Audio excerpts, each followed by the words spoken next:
Et si on tirait un film, celui qui relie ce qu'on vit, ce qu'on ressent et ce qu'on peut encore transformer. Un fil discret mais solide. Bonjour et bienvenue dans Au fil des enjeux, un podcast qui prend le temps. Le temps d'écouter, de réfléchir sans donner de leçons, sans tout simplifier. Moi, c'est Manuel et aujourd'hui j'aimerais vous proposer un épisode un peu différent. Un épisode qui part d'un constat simple mais troublant. On parle beaucoup de climat, de données, d'objectifs, de trajectoires, mais on parle beaucoup moins des gens. Ou en tout cas, pas de tout le monde. Alors aujourd'hui, une question. Qui a le droit de parler du climat et surtout, qui est écouté ? Quand on allume la télé, quand on ouvre un journal ou même qu'on écoute un podcast sur le climat, on entend souvent les mêmes voix. Des experts, des responsables politiques, des scientifiques réputés. Leurs analyses sont précieuses, bien sûr, mais à force d'entendre toujours les mêmes, on oublie que d'autres regards existent. Et il y a tout un monde de vécu, d'expériences, de savoir qui restent à la marge, des voix qu'on n'invite pas, qu'on ne cite pas ou qu'on ne considère pas comme légitimes. Des gens qui habitent dans les zones rurales ou dans des quartiers en marge des grandes villes, des jeunes, des mères de famille, des salariés précaires, des agriculteurs, des habitants en bord de mer ou en montagne qui constatent les effets du climat avec précision, parce qu'ils les vivent jour après jour. Ce silence, ce n'est pas qu'un oubli, c'est parfois un choix, on ne leur tend pas le micro.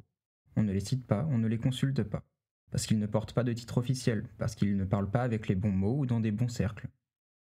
Et pourtant, leur parole est essentielle. Elle rend compte de l'impact direct, l'urgence vécue, l'adaptation forcée. Même chose à l'échelle mondiale, des régions entières font déjà face aux effets les plus violents du changement climatique. Sécheresse, inondations, récoltes détruites, familles déplacées.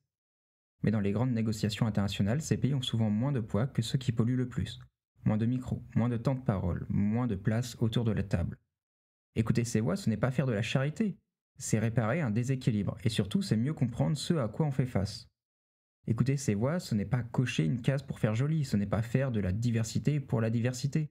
C'est enrichir notre regard, remettre en question nos évidences et élargir le champ des possibles. Parce que face à une crise aussi globale, on ne peut pas se permettre de penser à partir d'un seul point de vue, on a besoin de toutes les lunettes, de toutes les expériences. Certaines communautés, souvent confrontées depuis longtemps à l'instabilité climatique ou à la précarité des ressources, ont développé des stratégies d'adaptation à la fois inventives, efficaces et profondément ancrées dans leur quotidien. D'autres, au contraire, nous alertent sur les conséquences inattendues, parfois négatives, de projets menés sans concertation. Prenons un exemple. Installer une immense centrale solaire sur des terres cultivées au nom de la transition énergétique, mais sans demander l'avis à des habitants. Est-ce vraiment vert si cela prive des familles de leurs sources de nourriture ou de revenus ? Ou prenons un autre exemple, relocaliser l'alimentation. Ça ne signifie pas la même chose pour une famille qui vit dans un centre-ville dense avec peu d'accès à des circuits courts, que pour quelqu'un dans un territoire rural déserté par les commerces. Les voix qu'on entend peu posent souvent les bonnes questions, celles qu'on oublie trop vite. Elles nous rappellent que les réponses ne peuvent pas être les mêmes partout, qu'elles doivent s'adapter aux réalités locales, aux besoins concrets. Et surtout, elles rappellent une chose essentielle, qu'une transition juste, ce n'est pas seulement une affaire de CO2. C'est aussi une question de justice sociale, d'équité, de participation démocratique. Penser la transition sans ceux qui la vivent, c'est courir le risque de reproduire les mêmes déséquilibres qui nous ont conduits à cette crise. Alors pourquoi ces voix restent-elles souvent marginales, voire ignorées ? D'abord, il y a une question d'accès. Qui a les moyens de se rendre à une COP, de participer à des conférences internationales ou même de publier dans des revues scientifiques reconnues ? Qui a la chance de parler anglais couramment ou d'avoir un interprète pour se faire entendre au niveau mondial ? Ces barrières sont réelles et limitent la diversité des voix qui peuvent se faire entendre. Ensuite, il y a une dimension politique. Donne-t-on vraiment la parole à ceux qui remettent en question les fondements du système dominant ? À ceux qui critiquent notre modèle de consommation, notre dépendance à la croissance, notre manière de vivre ? Non, souvent ces voix dérangent, elles bousculent les intérêts économiques, les structures de pouvoir. Et les remettre en question, ce n'est pas toujours confortable, ni pour les institutions, ni pour ceux qui bénéficient de l'ordre établi. Enfin, il y a un certain mépris.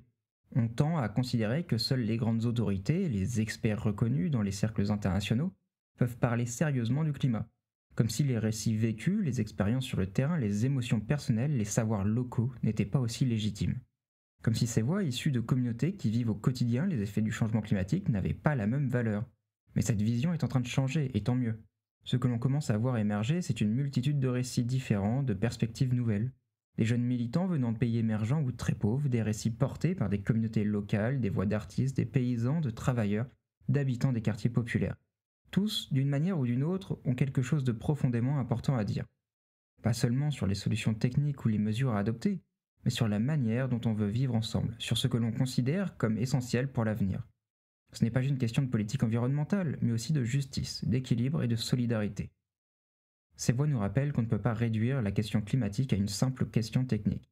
Il s'agit aussi de valeurs, de choix collectifs. Et ces voix-là, justement, il faut prendre le temps de les écouter. Alors oui, écouter ces voix demande un effort. Ce n'est pas toujours facile, il faut parfois changer de regard, apprendre à entendre un langage qui ne ressemble pas à celui des plateaux de télé ou des tribunes politiques.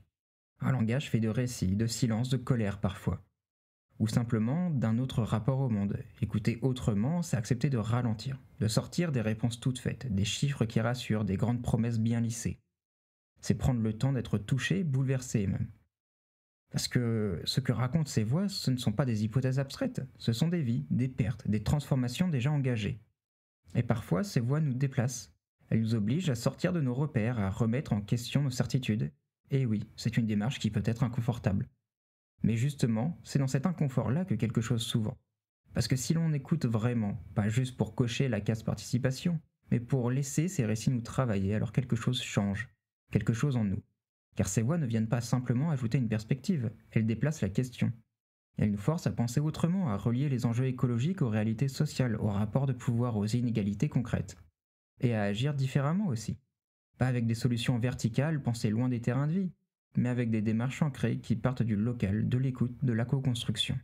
Avec cette conviction, la transition, ça ne s'impose pas. Elle se vit, elle se choisit, elle s'approprie. Et c'est aussi une chance d'élargir notre horizon, de comprendre que le climat, ce n'est pas juste une équation de CO2 et de température. Ce sont des histoires, des vécus, des résistances, des alternatives. Et c'est dans cette diversité de récits, de savoirs, d'expériences que peuvent naître les réponses les plus justes. Parce que si on ne prend en compte qu'une seule vision du monde, on passe à côté de solutions adaptées, de solutions inclusives. C'est en croisant les savoirs, en accueillant des perspectives nouvelles, qu'on peut vraiment relever les défis climatiques. Le problème ne se réglera pas avec des solutions clés en main venues d'en haut, pas avec des injonctions technocratiques pensées par ceux qui détiennent le pouvoir ou l'expertise. Non, il se réglera avec de l'écoute, du respect, de la co-construction. Ce n'est pas une question de chercher qui détient la vérité, c'est une question de faire ensemble, à partir des réalités de chacun. Et ça demande une véritable volonté. Une approche inclusive qui dépasse les frontières, les hiérarchies et les inégalités. Et cette dynamique, elle commence maintenant par l'écoute, par l'ouverture à ces voix qu'on a trop longtemps mises de côté.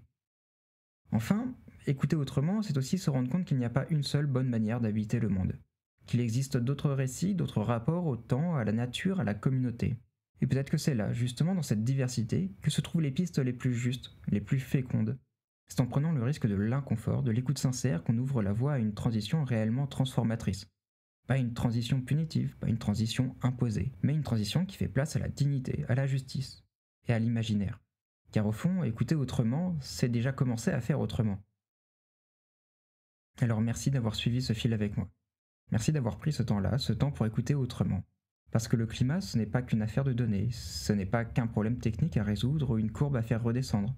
C'est une affaire d'humanité, de liens, de récits, de choix profonds sur la manière dont on veut habiter ce monde, ensemble.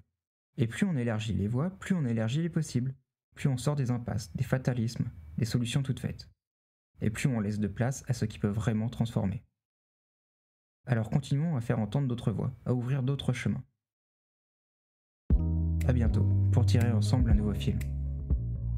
Si ce podcast vous parle et que vous voulez le soutenir, vous pouvez le faire sur Ko-fi. Le lien est dans la description. Merci.